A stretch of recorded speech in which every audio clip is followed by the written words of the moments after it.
African Development Bank and Gauteng Province have answered questions from the media. So we take you live now to Senton. That it perhaps attracted a younger variety of people who probably have to go back to the head offices telling the bosses that we did these deals. Because the buzz I saw, the focus I felt, and certainly the energy that was pretty palpable told me that people were here because they wanted to get things done. They were not here to mark time. And that is probably the only additional point I would like to make to the one I made earlier. Thank you. Thank you very much, Sanjeev. And we'll go next to Renee Auenberg. Thank you very much. For us at the African Export-Import Bank, this event has become the platform for investments and doing transactions in Africa. It has been a huge success, surpassing all our expectations this week. We've closed a number of transactions. We have a number of pipeline deals we are looking at. We'd like to take this opportunity to congratulate again the President of the African Development Bank and his team for having launched this initiative and all the founding partners. And we look forward to a continuous partnership and success in this event and platform. Thank you very much.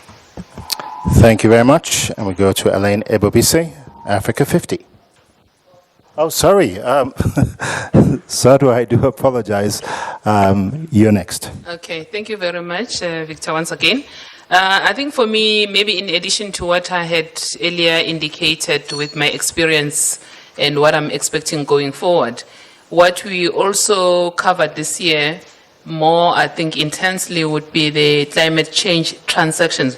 Because, I mean, we discussed climate change at a high level, at the policy and how it affects, but we brought it back to the nitty-gritties, to the point that in one of the boardroom sessions, there were 2 climate change projects that DBSA had put into the pipeline with regards to waste to energy. And I think that is important because until we bring it into the nuts and bolts, it's very difficult for people to appreciate the effects of the climate change because we all talk about it as a topical. I think that is very important for me in addition to what I had earlier indicated.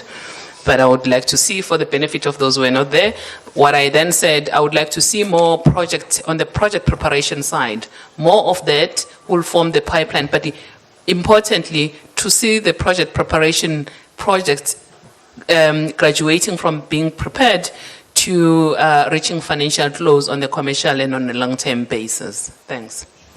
Thank you very much, Zodwa Mbele, Development Bank of Southern Africa, and a pitch there for green finance. We go next to Elaine Ebobise, Africa 50.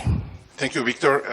Again, I want to repeat what I said in the closing ceremony, and I just said what I heard from our leaders, that this is our time, this is Africa's time. But I think that many of us, all of us really, have been going to lots of conferences, and I'm sure 90% here, or even 100% will say that there is no such conference anywhere else that is exclusively focused on making deals, closing deals, moving deals forward.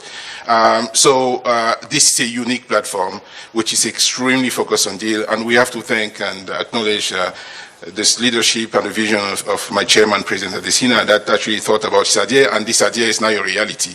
Now, one of the things that I particularly like, that I actually observe here, because it's also really our mantra at Africa 50, is speed, execution speed, trying to implement deals as quickly as possible. Because in our continent, we have a lot of needs, we have big goals, and we cannot take as much time as other regions have taken to get to those goals. We have to be faster. So having those kind of that enables us to leapfrog, to go faster than what we've seen in other regions is really very timely. So I was very excited. I was very happy the last 3 days. And of course, we'll continue to work in partnership with the African Development Bank, the African Investment Forum, and other partners here, because one of the mantra here is synergizing, working together. And we look forward to announcing even more deals when we come here next year. Thank you very much. I will come next to Vuyewa Bumendini, the DDG of the Ministry of Finance, South Africa, and we'll come back later on to Dr. Adesina. Thank you very much, Victor. From the government of South Africa, we are very, very pleased with the outcome. This event is a win-win for everyone, investors, governments, and project sponsors. And we'd like to encourage more governments to take this opportunity to lure investors into their countries, in addition to them going on their own international road shows. Project preparation is key. We need to see more bankable projects reaching financial closures. Money is coming in. That should be the ultimate goal of this forum. Last year, the goal was transactions, transactions, transactions. This year, made, promise kept. Next year, we want to see monies in. We want to hear how many financial closures have happened. We want to see more deals being signed, like we did with the Ghana SkyTrain. So thank you. See you in 2010 in Johannesburg, Sandton, the home. See you 2020 in Johannesburg, Sandton, the home of the AIF. Thank you. What a powerful plug there. We'll go next to Admasu Tadesse, Trade and Development Bank. Well, indeed, a lot has been said. We all know a lot was achieved at this AIF, but I think one important point was proven at this AIF too. What was proven is we were not lucky last year, right? Because AIF2 was bigger and better with new innovations, attracting so many more people. So we now have a formula. And the AIF is now an institution in the continent that can continue for many years to come. For me personally, of course, representing TDB, we were very, very pleased that the Continental Free Trade Agreement featured very prominently in this AIF in the same year where it was ratified and came into force. And we managed to do, I think, $450 million of deals in trade finance in this AIF, which is unprecedented.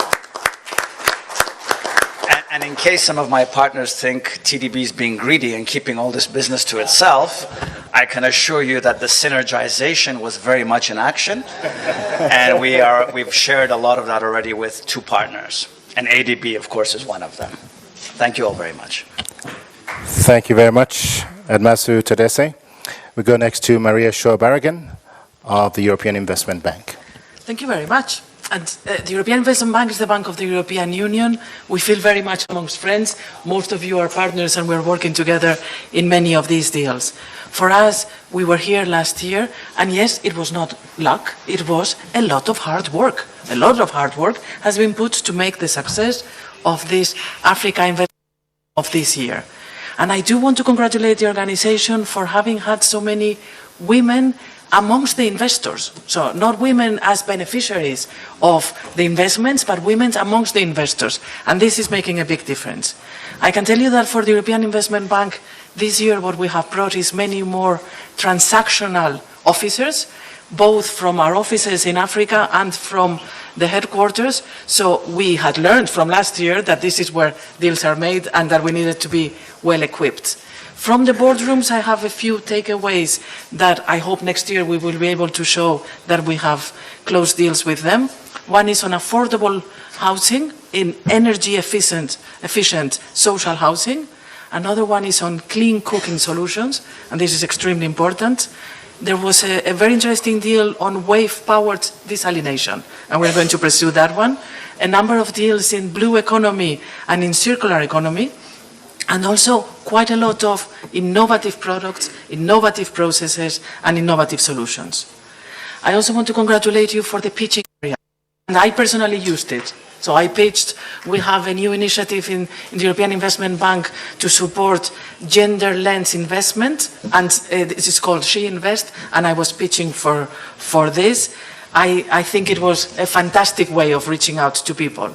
So what I see is that the Africa Investment Forum has become a great opportunity and is really bringing into reality the Africa-Europe Alliance, and it is fantastic to see all the power, and please don't leave us out. We want to be part of what's going on in here. Thank you very much.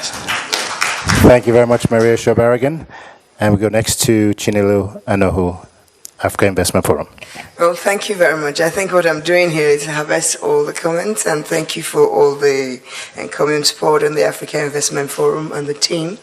And I'd like to say that this has really proven to be a transformative ecosystem for these transactions across the continent. And I think what is key is the sincerity of purpose with which everybody comes to the room. There is no underhand deals or underhand people thinking that they are doing anyone a favor. People come to the room with expectations and they leave fulfilled. So I thank everyone, and we continue the work. I keep reiterating that the purpose of the African Investment Forum transcends these 3 market days. The work is way beyond that. We come to the market at the end of the year, but during the year, with the, thanks to the deal tracker, thanks to the platform, the digital platform, thanks to the concerted effort of curating all the deals, this work is ongoing. I encourage everyone who didn't make it to the boardroom this year. There's a boardroom coming in 2020, and there will be boardrooms in between, so that we move not just from financial closure, but to actual implementation of these projects. It's not enough for the Africa Investment Forum to have reached financial close. We are also going to track implementation of these deals. So if it's an energy plant that has reached financial close, we'd like to see it in action. We'd like to see rice being produced. We'd like to see houses actually being lived in, thanks to the Africa Investment Forum. Thank you very much. Thank you very much, Chinelo.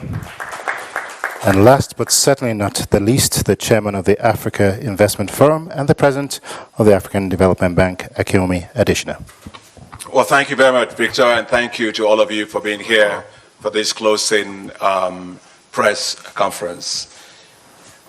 Before I focus on the forum itself, what will we have done without you covering it?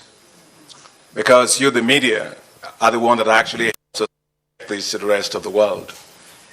And here is Africa, in which people don't really realize there's a tremendous amount of opportunities. They think so much of risk, and as you heard from Vezit today, risk is opportunity. And Africa is not riskier than other continents. In fact, rate of return in Africa is much higher than many other regions of the world. And so we just want to make sure that the narrative of Africa is a correct narrative. We want people to see our continent in a different light. It's not a continent of people begging for food. It's not a continent of people desperate for a handout. It's a continent that's desperate for people that believe in it to invest in it. So it's all about investing in Africa. That's what this is all about. And I want to thank you, all the media, for doing that for us. And we from here will thank you, because you're the ones shining the cameras on us. I like to say that there's no doubt in my mind that Africa is working. And this forum shows it loud and clear. You take a look at Africa today, the reason why we have a little bit of a spring in our steps is because Africa is working. You've got 37 countries that are growing at 3 to 5% and above 5%. 20 countries growing about 5%. 17 countries growing at 3 to 5%. That's phenomenal, but anyway.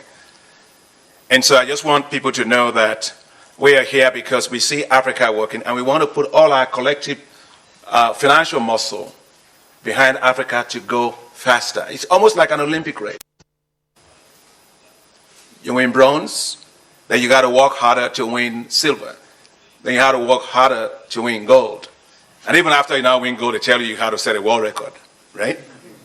And so we will continue to work hard to put all that Africa needs behind all the investments. We want this to be a thriving continent at the cutting edge of investor interest around the world.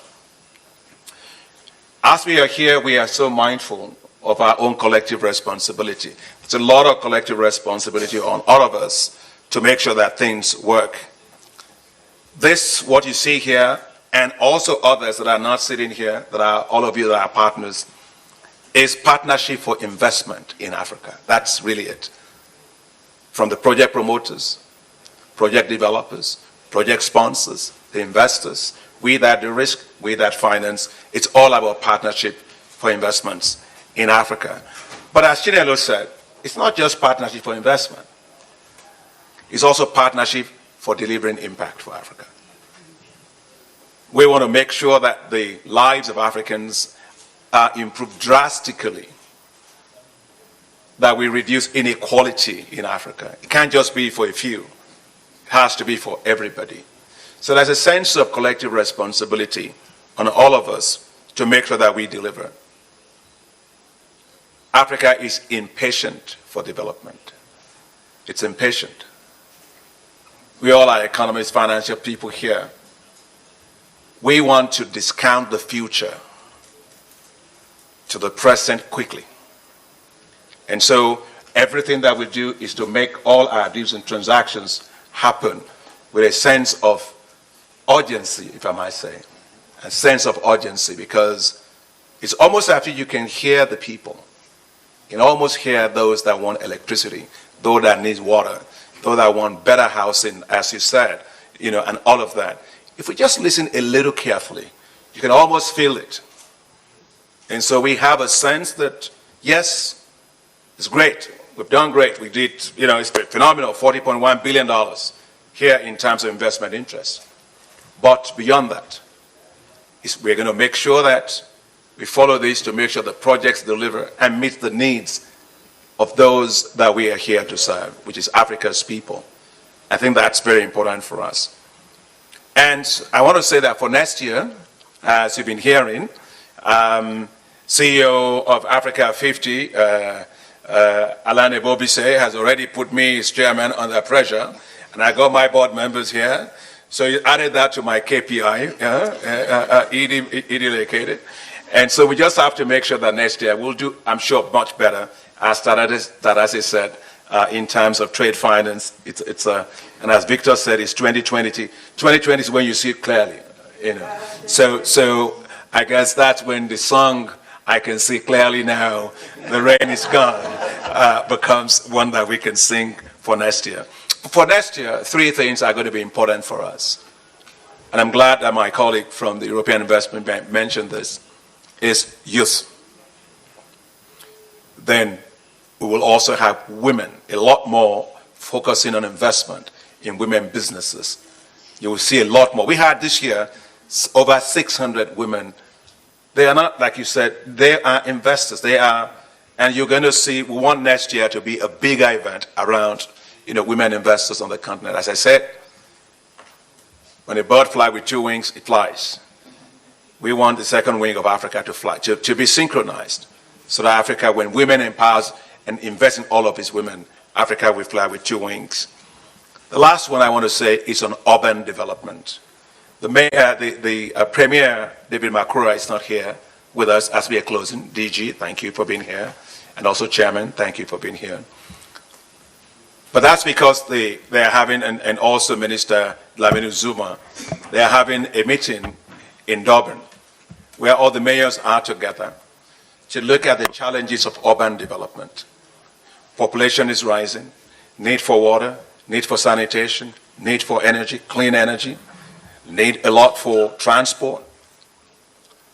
We also have to make sure that we have manufacturing capacity, people can get jobs. So all these things are going on. And fortunately, ourselves as African Development Bank, we work together with the European Bank for Reconstruction and Development, EBRD, and also with the Asian Development Bank this year to produce a special focus on sustainable cities, livable cities. Because all of us are living in cities. So everything we're doing here is going to happen in cities or around cities, primary cities, secondary cities, or tertiary towns, or whatever.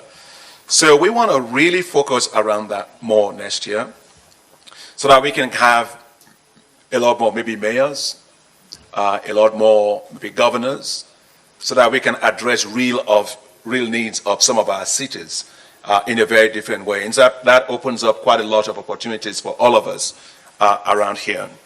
So my last word is, we around here are so pleased with the outcome of this particular African Investment Forum. Tremendous success. We have, as I mentioned in my remarks, 52 deals going into the boardrooms, and 56, and out of those, 52 of them got investors' interest. That's impressive, And with all of what I have seen here, the participation, the interest, the engagement, the excitement, the passion, I am absolutely confident that by God's grace, Africa will succeed. Thank you very much. Thank you very much, Dr. Adeshina. We will now turn over to members of the media and the press to ask your questions. Kindly identify yourself by name and the institution that you represent. We'd like to limit the questions, or rather, each questionnaire to one question, and to help us along, preferably direct your question to a specific member of the panel. Thank you very much. I see Massimo from Italy. I see your hand raised, and we'll come to the gentleman right in front of me over here, and the third right in the middle. So, and yes, over here. So why don't we start right on the left, and then we'll work our way backwards. Thank you very much. Thank you. Ntakwana Ngatane, Eyewitness News. This question is to President Adesina. Now, we've seen the outcome of the infrastructure report, which indicates that, a quarter of funding went to West Africa. We've also seen, when I was in the marketplace during the energy presentations, most of them were actually from West Africa. Now, what I would like to find out from you is, do you not feel pressured to ensure that it looks like funding is going across the continent as opposed to where you're from? That right away.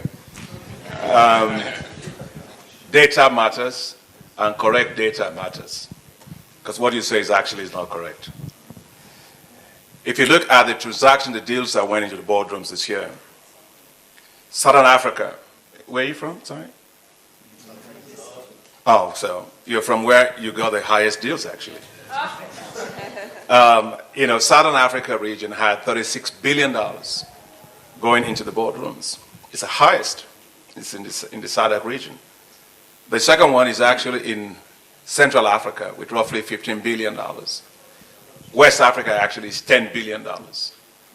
If you take a look at North Africa, it's about $2.6 billion. And East Africa was roughly about $1.4 billion. Remember that this is not just, you can't just take one data point. You have to look at last year, you got to look at this year, you got to look at next year. It's a flow, that's what we're doing, right? But just to let you know that actually, you should be congratulating us for the highest deal being from Southern Africa region. Thank you very much. We'll take the question from Massimo, then the gentleman next to you, over here, and in the back. And we'll take a batch of questions. Those will be the first set of 4 that we take. Massimo, you first. Okay, Massimo Zaurini, Africa Affari from Italy. One of the most interesting data of last year was Africa investing in Africa. I don't know, probably it's too early, but if you have any idea about in this edition, what is happening? Yes, good afternoon. I am from Mauritius. I work for a Swiss press. My question is about African integration. There has been a lot of excitement about it during the last 3 days. My question is, there are so many countries that have not yet ratified the agreement. How do you go about it? Because in 9 months, it's supposed to take off. Thank you. Then in the back, then we'll come to the front.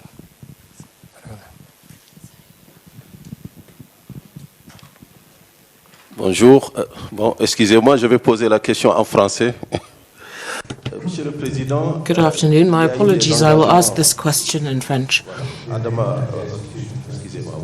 Adam Awad, editor of Financial Afrique.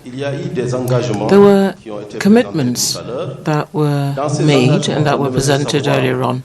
Out of all of these commitments, we would like to know what concrete investments there, what are the commitments from the MAUs and what are the projections for the future?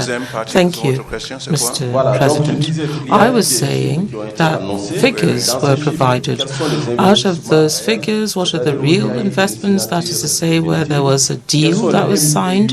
What are the MOUs and what are the projections for the future?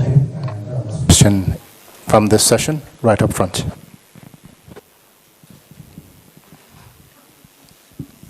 Thank you. My name is Tamrat, and I'm from the Addis Fortune. Just to hold you on a follow-up question there, talking about the share of investments or projects going. For East Africa, it's only $1.3 billion. And during the opening press conference, you said that you give priorities to countries that are low income and fragile. And how do you reconcile this two? Because the countries that are most fragile, most in the low-income group are in East Africa and particularly Horn of Africa. But my question is, China is the largest partner for Africa, both in trading and investment. And if you look around the last 3 days, 72 hours, the visibility of China is almost, could I say, non-existent, although you may see a couple of Chinese faces here and there. Does that trouble you? Thank you.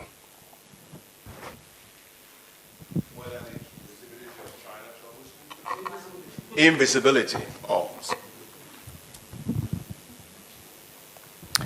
And on that note, we'll go over to the panel. So I'll let the AfriEx team take the question on the ratification of the agreement on the Africa Continental Free Trade Area. Maybe also Tadase may want to pitch in on that. Yeah. And then on the other ones about MOUs, because you all signed MOUs of different kinds, so you might all pitch in on that question. And yeah, I'll take others. So let me turn it over to AfriExim. Thank you, Mr. President. The ratification is a process. It's a sovereign process in each country, and this depends on their own national laws and their own legislation. Some of it has to go through Senate before being ratified, or some of it has to go through Parliament ratified. However, we are pleased to say that as of today, 54 countries have signed up, except for Eritrea, which is working on it. I know that there's an AU team that has gone to Eritrea and are working with Eritrea to sign. As for the ratifications, 28 countries on the continent have ratified, and it's become law in those countries. Most of those countries are working through their parliamentary systems and their executive systems to ensure that when business begins on the 1st of July 2020, we'll have all countries that have ratified the agreement. Thank you. Just maybe to add to that, I think just one thing to note is with treaties, international treaties of this nature, you don't have to have universal ratification to have the treaty come into force. So in April, we achieved a very special milestone where the critical threshold was achieved of 22 countries who had actually ratified. So that actually brought it into force. The practicalities, though, is as my colleagues have said, of course, every country has to now domesticate and go through the normal process. But we are now at that critical stage where it's in force. Maybe talk about the MOUs. Je vais répondre à la question en français puisque M. Adama, vous avez posé la question en français. I'm going to answer the question in French, since you have asked the question in French, Mr. Adama, for the MOUs and for the future investments, concrete investments. Specific figures will be provided later on because the teams are currently looking at the figures. But what I may say at this stage is that what is very important in the context of the Africa Investment Forum is that projects are brought to financial close and implementation or execution. In the field I'm conversant with, which is infrastructure, project development is made up of a series of critical steps that lead to financial closing and building. For example, here there are a number of concession agreements that were signed with the SkyTrain, for example, from Ghana. This is a crucial step in the development of a project, and we should celebrate the signing of such agreements because it will, I do hope, open the door to financial close for next year. So we will give you the precise figures, but I believe we need to be very happy that we move through the different milestones of project development. An infrastructure project cannot be finalized in 2 months. There are a series of stages from design to signature. And what we want to do with the Africa Investment Forum is to shorten the implementation period. Projects sometimes take 5 years to be designed. We want to reduce that time. We want it to be 3 years, and projects that would take 3 years, we want to reduce them to 1.5 years. So this is what we want to achieve for the Congo Bridge project with President Adesina. This is a project. Right, and that's where we're going to leave that concluding press conference that officials all involved in the African Investment Forum, which has just concluded at Sandton, just north of Johannesburg, which has been running for the last few days. And among them was the president of the African Development Bank, who, under the auspices of the AFDB, was this conference put together. President Akinwumi Adesina saying that the conference was a great success, and a headline figure, $40.1 billion in secured deals that have been secured in this year's conference. He says that it was a great success, and this is a continent that's on the move. Majority of the countries, he said, experiencing growth of above 3%, many above 5%. But he also thanked the media, and he said that the media had an important role to play to change the narrative to a correct one, saying that a lot of the times media talks about aid required by Africa and food, but he says this is all about investment and looking for people who are interested in investment, and that's what Africa really is all about now. He also spent a few moments talking about the future, and given that Africa is the youngest continent in the world in terms of average age, the youth very much will feature in next year's conference, and also women in business, Palesa, you'll be glad to hear, is going to be a big feature in the next year's conference, and also urban development, because one of the things that we have seen, of course, across the continent is this rapid urbanization that's been taking place with population that's been growing. We're above 1.1 billion people on the continent now, many of them moving into cities. So urban planning and urban development will be a feature as well. So overall, looking back, headline figure, $40.1 billion in investment secured. Which is quite, it's actually gone up from last year. I think last year it was around, what, 36 billion, right? Yeah. That's $36 billion. Absolutely. Great strides. So growing strength to strength. European that were there was saying this is a great platform, and it is becoming this platform for businesses to happen. 52 boardroom meetings taking place, producing this huge number. So that's the Africa Investment Forum for 2019. The next one in 2010? No, 2020. 2020. And I think the overall message that towards the end was that next year it's going to be much bigger and much better. Absolutely. So we wait and see what happens in 2020. All right, so let us now take a quick